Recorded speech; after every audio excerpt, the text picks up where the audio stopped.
Welcome. In this lecture, we would understand the various development indicators. Now, first of all, let's talk about a difference between growth and development. Then we'll move forward towards social development and then the indicators for social development and the difference between each of these terms. So, as we proceed through this lecture, our idea would be to cover the following topics in this lecture: the various indicators that we measure, the human capital, the human-centered development approach, that's the welfare approach. We'll talk about all the four approaches, and then per capita income, which was so far considered as an indicator of development.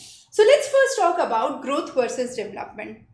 Growth, I can say, is a quantitative term. However, when we talk about development, it is qualitative in nature. The next is growth is a relatively narrow concept. Development is a broader concept. Growth refers to net final output of goods and services produced in a country. So it's more economic in that terms. However, when we talk about development, we do include issues like gender equality.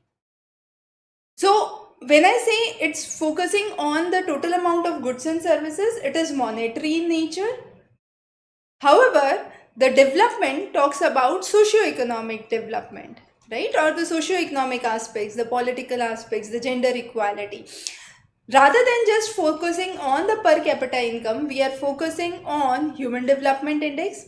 And also we can say growth cannot be possible without development. So to have a development, we require growth, and for growth it is required that there has to be development. So both of them, we could say, are tied within one another, very closely knit, and that's the real importance to understand. Now, what is per capita income? It's the money earned per person. So the money earned per person is called as per capita income. It applies to all individuals. We do say some states have higher per capita income, the others have less. But what are the limitations? The first limitation of per capita income is I cannot judge the living standards, because there could be a scenario where the per capita income is less but the living standard is really good. There could be other factors associated to it, and the other case could be with even very high per capita income, the living standards could be relatively poor, right? So that is something that cannot be represented. So income inequality is something that cannot be taken into account with per capita income. The next is inflation. Now with per capita income, we cannot take into account the inflation. So let's say the per capita income is tremendously good, for example, but the inflation rates are tremendously high. There is an hyperinflation. What would happen in that scenario?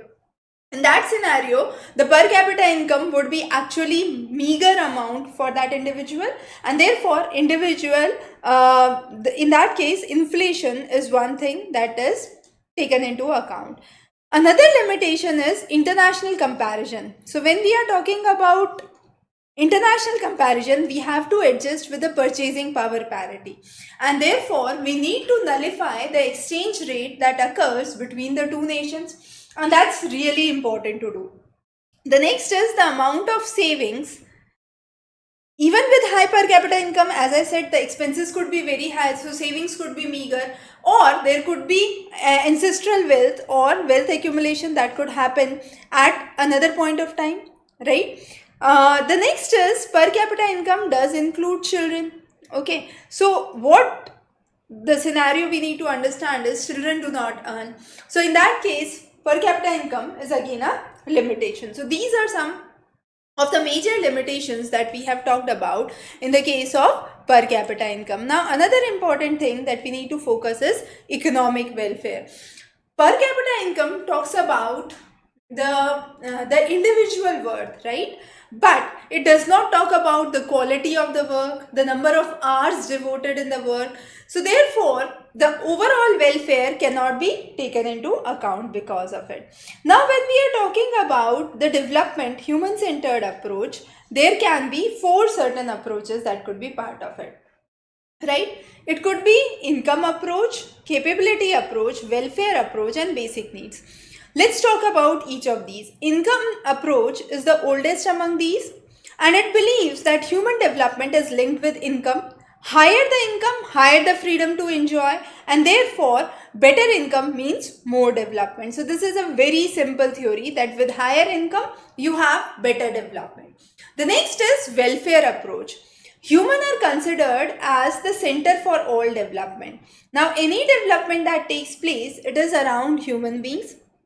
But people are not participants of development, they are the recipients of development. So whatever development occur around you, you are just a recipient of it. You are not a participant of that development, right? And government must maximize the amount of expenditure that it is doing on the welfare project for the betterment of the nation. The next is basic needs approach. Now this was propounded by International Labour Organization. The 6 individual needs are health, education, food, water, sanitation and housing. So the basic needs approach talks about satisfying these needs. And the last is the capability approach, which was given by Mahbubul Haq, the same person who actually propounded the concept of Human Development Index. And he believes that human development is built on the capability in the areas of health, education and access to resources.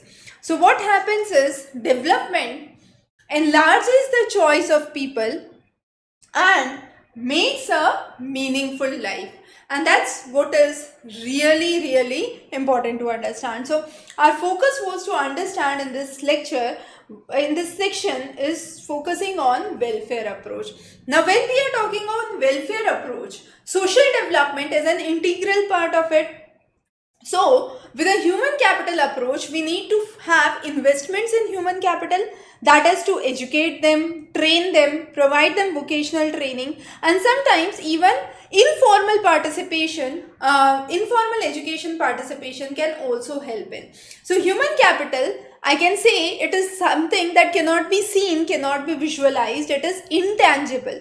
You cannot find the worth or the value of that human capital because it includes skills. Probably I can cook very nice, but if that skill is not known to someone, then it's useless. So that's a kind of human capital. So the same occurs with the country.